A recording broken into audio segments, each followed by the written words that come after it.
Good morning, dear student. Welcome back to Subrat Singh Children Academy online classes. My name is Angad Yadav, your science subject teacher. In previous classes, we already finished chapter number 2.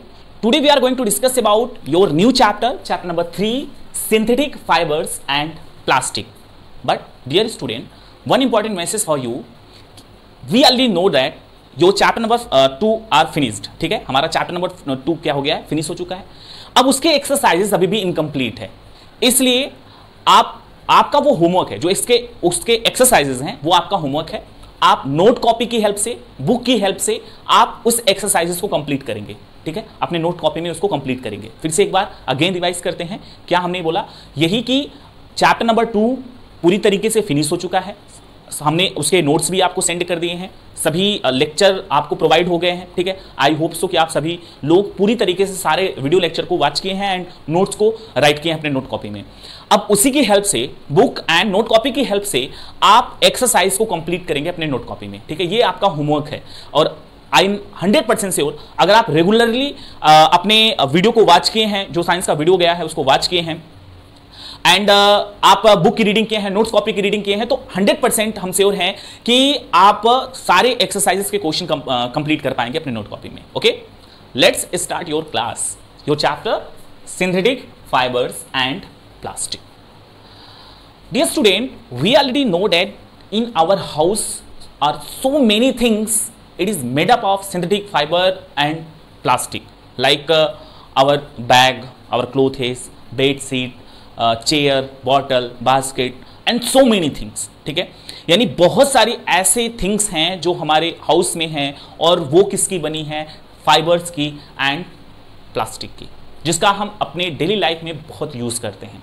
ठीक है, तो in this chapter हम discuss करेंगे dear student कि कैसे synthetic fibre और plastic की help से हम बहुत सारी थिंग्स को बनाते हैं और उसका हम यूज करते हैं अपनी डेली लाइफ में. Okay, our new and first heading, polymer.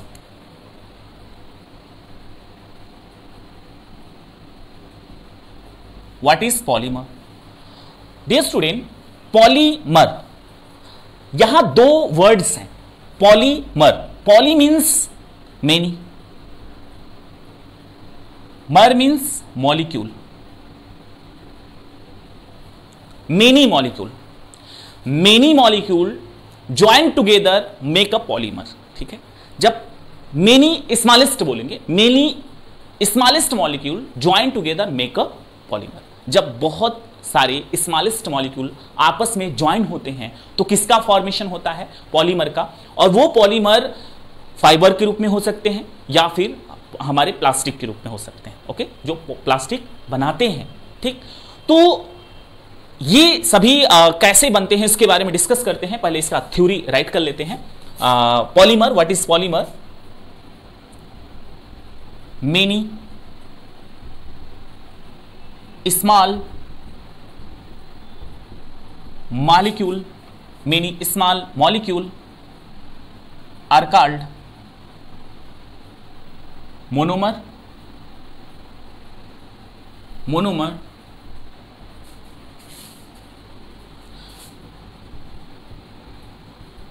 join together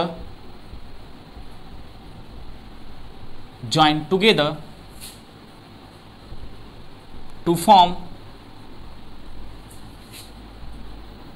big molecule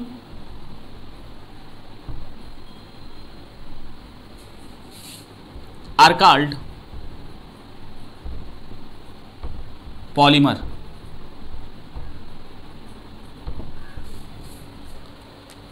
definition क्या है student? Many small molecule are called monomer, यानी जो स्मॉलेस्ट मॉलिक्यूल हैं उनको हम मोनोमर बोलेंगे. जब बहुत सारे मोनोमर आपस में ज्वाइन होंगे और वो ज्वाइन टुगेदर, वो ज्वाइनिंग कैसी हो सकती है, लीनियर हो सकती है या फिर ब्रांचेस हो सकती है. ठीक है, लीनियर यानी सीधा सीधा जुड़ सकते हैं या फिर ब्रांच टाइप में जुड़ सकते हैं. अभी एग्जांपल आपको फिगर के थ्रू समझाते हैं. इसका एग्जांपल क्या है? Example cellulose, protein, etcetera. ठीक है, बहुत सारे हैं. ठीक, एक एग्जांपल राइट करते, फिगर के थ्रू समझाते हैं। जैसे ये एक स्मॉलेस्ट यूनिट है, इसको हम मोनोमर बोल सकते हैं, ठीक है, स्मॉलेस्ट यूनिट। ऐसे बहुत सारी यूनिट इस तरीके से अरेंज हूं, ठीक है। अभी सभी के सभी क्या है, ये सभी के सभी अभी मोनोमर है, ठीक है। अब इनको हम ज्वाइन कर रहे हैं, ये लीनियर ज्वाइनिंग हो गई। इस तरीके से हमने क्या कर दिया, इसको ज्वाइन कर दिया। अब मे भी हो सकता है इसकी ब्रांचेस ज्वाइनिंग भी हो, इस तरीके से ब्रांचेस हो, इस तरीके से ज्वाइनिंग हो सकती है, ठीक है, इस तरीके से। अब ये जो मॉलिक्यूल बना है एक दूसरे से क्या हो चुका है, वो ज्वाइंट हो चुका है। अब इसको हम क्या बोलेंगे, पॉलीमर बोलेंगे, ओके। सिंगल था तो उसको हमने क्या बोला, मोनोमर। अभी ये ज्वाइंट होकर एक बिग मॉलिक्यूल को फॉर्म किया है और इसको हम क्या बोलेंगे, नोन एज पॉलीमर, ठीक है, इसको हम बोलेंगे पॉलीमर। डिफिनेशन भी यही है, many small molecule are called monomer. यानी यहां पर देखिए बहुत सारे थे, है ना, बहुत सारे स्मॉलेस्ट मॉलिक्यूल थे, उसको हमने क्या बोला, उसको हम बोले मोनोमर।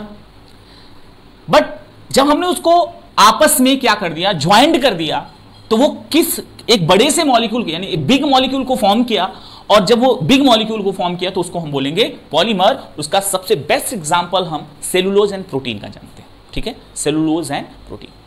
अभी नेक्स्ट हेडिंग में और भी अच्छे से क्लियर होगा कि सेलुलोज एंड प्रोटीन का मोनोमर कौन है और कैसे वो, मतलब वो कैसे ज्वाइंट होके सेलुलोज एंड प्रोटीन का फॉर्मेशन करते हैं, okay. What is polymerisation, our next heading, polymerisation. Polymerisation,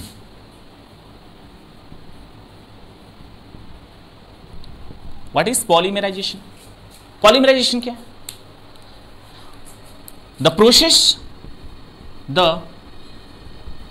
process of formation of polymer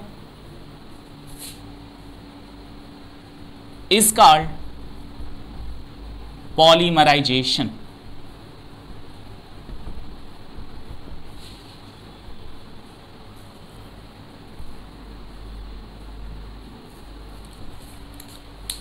polymerisation, what is polymerisation?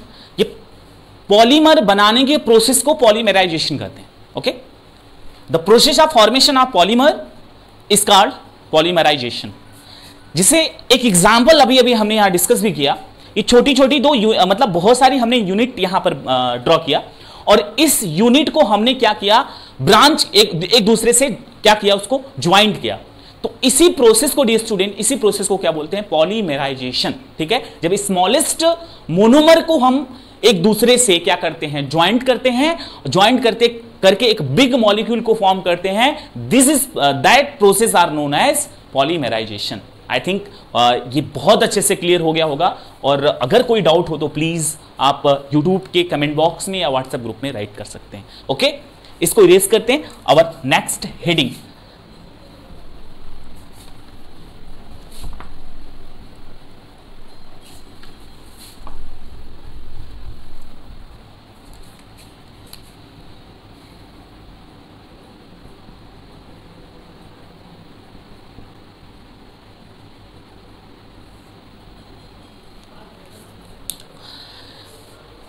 Dear student, our next heading, natural fibers.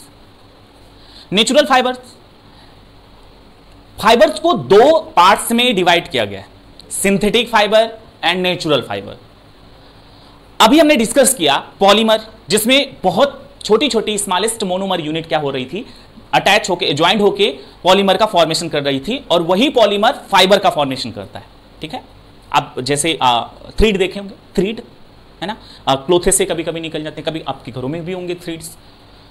तो वो जो थ्रीड होते हैं वो फाइबर होते हैं, ठीक है, वो फाइबर होते हैं। और वो फाइबर बने कैसे होते हैं, पॉलीमर से, ठीक है। इसका एग्जांपल हमने क्या एक राइट किया, सेलुलोज का। अब जो हम क्लोथेस पहनते हैं, लाइक कॉटन के क्लोथेस जो होते हैं, उसमें नेचुरल क्या होता है, उसमें नेचुरली तरीके से नेचुरल फाइबर होता है, और वो किससे बना होता है, सेलुलोज से फॉर्म, मतलब उसका फॉर्मेशन हुआ होता है, ओके। तो natural fibre, what is natural fibre? Natural fibre are obtain from plants and animals, यानी ऐसे fibre, natural fibre are obtained from plants and animal source, animal source, ठीक है। इन नेचुरल फाइबर को हम कहां से ऑब्टेन करते हैं? प्लांट से एंड एनिमल से उसको हम ऑब्टेन करते हैं। कुछ एग्जाम्पल राइट करते हैं। Plants fibre,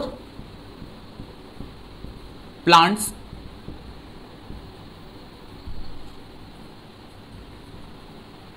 fibres, example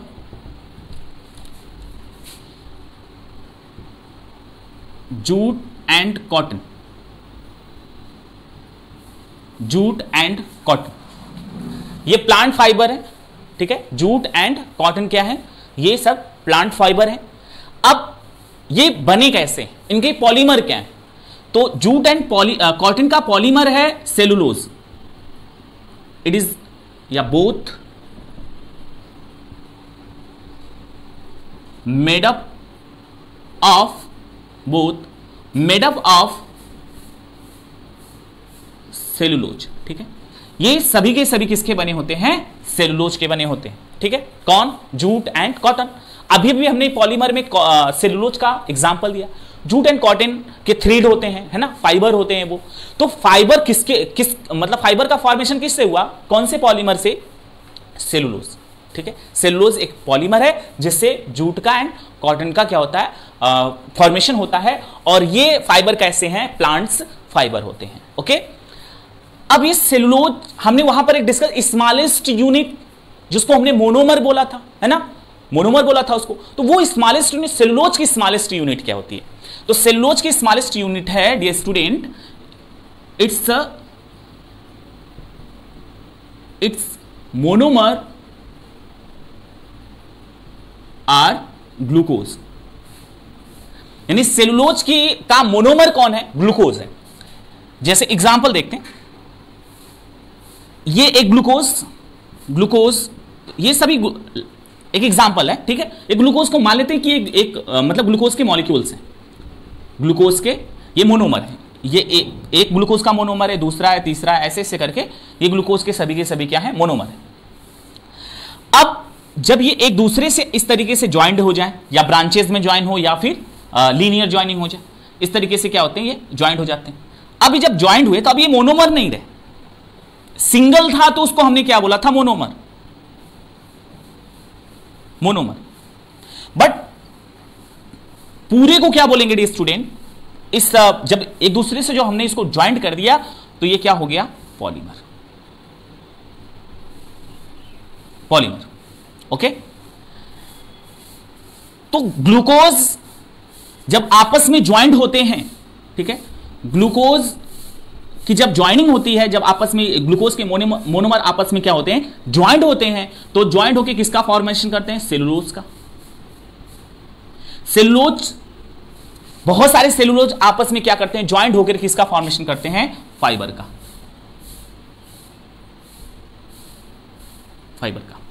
I think आप लोग को बहुत अच्छे तरीके से आपने इस टॉपिक को अंडरस्टैंड किया होगा। यानी हमने बताया क्या आपको यहां पर बोर्ड पर फोकस करिएगा, स्मॉलेस्ट ग्लूकोज के क्या है? मोनोमर है। जब ये स्मॉलेस्ट ग्लूकोज के मोनोमर आपस में ज्वाइंट होते हैं, ये ग्लूकोज के क्या है? ये सब मोनोमर है। जब आपस में ज्वाइंट होते हैं तो ये किसका फॉर्मेशन करेंगे? सेलुलोज का। अब एक ही सेलुलोज से फाइबर नहीं बनेगा, ठीक है। एक ही सेलुलोज से फाइबर नहीं, बहुत सारे सेलुलोज जो है आपस में ज्वाइंट होंगे तो किसका फॉर्मेशन होगा? फाइबर का फॉर्मेशन होगा। आई थिंक ये पॉइंट्स आपका बहुत अच्छे से क्लियर हो गया होगा कि फाइबर का फॉर्मेशन कैसे होता है, ठीक है। तो मेनी पॉलीमर जब ज्वाइंट होते हैं तो वो किसका फॉर्मेशन करते हैं? वो फाइबर का फॉर्मेशन करते हैं, ठीक है, सॉरी मेनी पॉलीमर, हाँ मेनी पॉलीमर जब ज्वाइंट होते हैं तो फाइबर का फॉर्मेशन करते हैं। और पॉलीमर का फॉर्मेशन कैसे होता है? पॉलीमर का फॉर्मेशन जब बहुत सारे स्मॉलेस्ट मोनोमर आपस में ज्वाइंट होते हैं, वो चाहे एक ही टाइप के हो सकते हैं या फिर डिफरेंट टाइप के हो सकते हैं, ठीक है, जब आपस में वो ज्वाइंट करते हैं तो किसका फॉर्मेशन होता है? पॉलीमर का। नेचुरल फाइबर में हमने प्लांट्स के फाइबर का एग्जाम्पल, हम यहां पर उसका एग्जाम्पल जूट एंड कॉटन। अब animal fibre example, animal fibre का एग्जाम्पल कौन कौन सा है उसको डिस्कस करते हैं। Animal fibre example, animals fibres example, animal fibre example कौन कौन है? Wool and silk, wool and silk. ये किसके बने हैं? Both are made up of, both are made up of protein। Wool हमें कहां से, मतलब हमें ऊल और सिल्क कहां से मिलते हैं? सिल्क हमें सिल्क वॉर्म से मिलता है, ठीक है, सिल्क कहां से मिलता है? सिल्क वॉर्म एक इंसेक्ट है उससे मिलता है। ऊल कहां से मिलता है? शिप से, कैमल से, ठीक है। फिर से अगेन रिवाइज, आप इसको तो बहुत अच्छे से जानते होंगे। ऊल कहां से हमें मिलता है? हमें ऊल जो है शिप से एंड कैमल से मिलते हैं, एंड सिल्क सिल्क वॉर्म से मिलता है, ठीक है। तो ऊल एंड सिल्क ये क्या है, किसके बने हैं? प्रोटीन के बने, मतलब प्रोटीन इसका पॉलीमर होता है। ऊल एंड सिल्क में कौन पॉलीमर है? प्रोटीन होता है, ठीक है। तो प्रोटीन का मोनोमर कौन है? प्रोटीन का मोनोमर है अमाइनो एसिड, अमाइनो एसिड, ठीक है। प्रोटीन, जब बहुत सारे प्रोटीन आपस में, जैसे एक उस तरीके से एग्जांपल देखते हैं जैसे सेलुलोज का देखा, जैसे ये बहुत सारे स्मॉलेस्ट क्या है, ये स्मॉलेस्ट यूनिट है अमीनो एसिड का, इसको अमाइनो एसिड भी प्रोनाउंसिएट कर सकते हैं। ये एक अमाइनो एसिड है, दूसरा, तीसरा, ऐसे से करके हमने बहुत सारे अमाइनो एसिड की मोनोमर यहां पर अरेंज कर दिया है, ठीक है। अब इसको हम क्या करेंगे? सिंगल था तो मोनोमर है, बट हम इसको जब ज्वाइंट कर रहे हैं तो ये क्या बन जा रहा है? पॉलीमर, ठीक है। ये किसका फॉर्मेशन हुआ? यहां पर पॉलीमर का फॉर्मेशन हो गया, पॉलीमर, ठीक। सिंगल था तो मोनोमर। सिंगल यूनिट को क्या बोलेंगे? सिंगल यूनिट क्या होगी? मोनोमर। बट जब आपस में इसको ज्वाइंट कर देंगे तो किसका फॉर्मेशन होगा? पॉलीमर का। अब ये एक first amino acid, second, third, ऐसे से करके हमने बहुत सारे अमाइनो एसिड को अरेंज किया। अभी जब अमाइनो एसिड आपस में क्या हुई? ज्वाइंट हो गई, तो ज्वाइंट होकर पॉलीमर बनाई, और वो पॉलीमर कौन था? प्रोटीन था, ठीक है। ये पॉलीमर कौन होगा? प्रोटीन होगा। जब smallest amino acid, smallest unit protein की कौन है? अमीनो एसिड है। अमाइनो एसिड या अमीनो एसिड, ठीक है, दोनों बोल सकते हैं, प्रोनाउंसिएशन।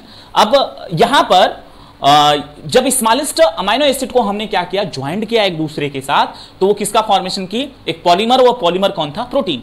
अब एक ही प्रोटीन से ऊल एंड सिल्क का फॉर्मेशन नहीं होगा, जैसे कि एक ही सेलुलोज से जूट एंड कॉटन का नहीं हो रहा था। जब बहुत सारे सेलुलोज आपस में ज्वाइंट हुए तभी जूट एंड कॉटन का फॉर्मेशन हुआ। सेम टाइम यहां पर, सेम टाइप्स यहां पर भी होगा कि बहुत सारे प्रोटीन आपस में, ठीक है, बहुत सारे प्रोटीन का पॉलीमर आपस में क्या होगा? अटैच होगा, एक दूसरे से ज्वाइंट होगा, तो वो किसका फॉर्मेशन करेंगे? ऊल एंड सिल्क वर्म का। ऊल कहां से हमें मिलता? हमने इसका एग्जांपल हमने बताया को ship and camel, and silk silk worm से।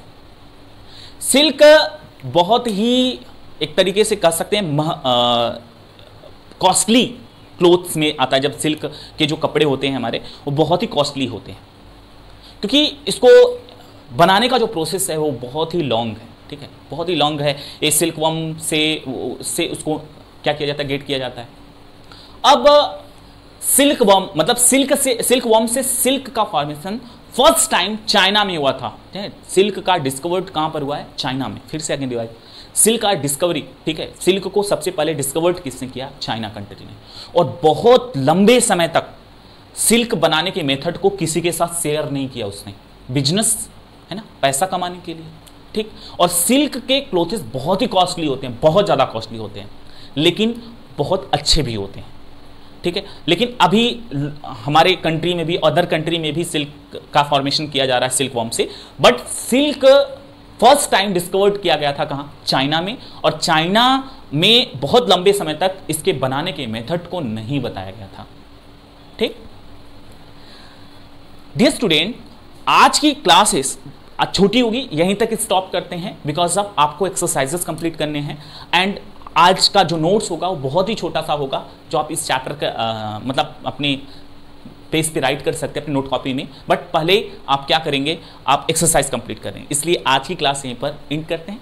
Any doubt regarding today topic, please note it down in your comment box और WhatsApp group. Thank you so much, thanks for watching all of you my dear student.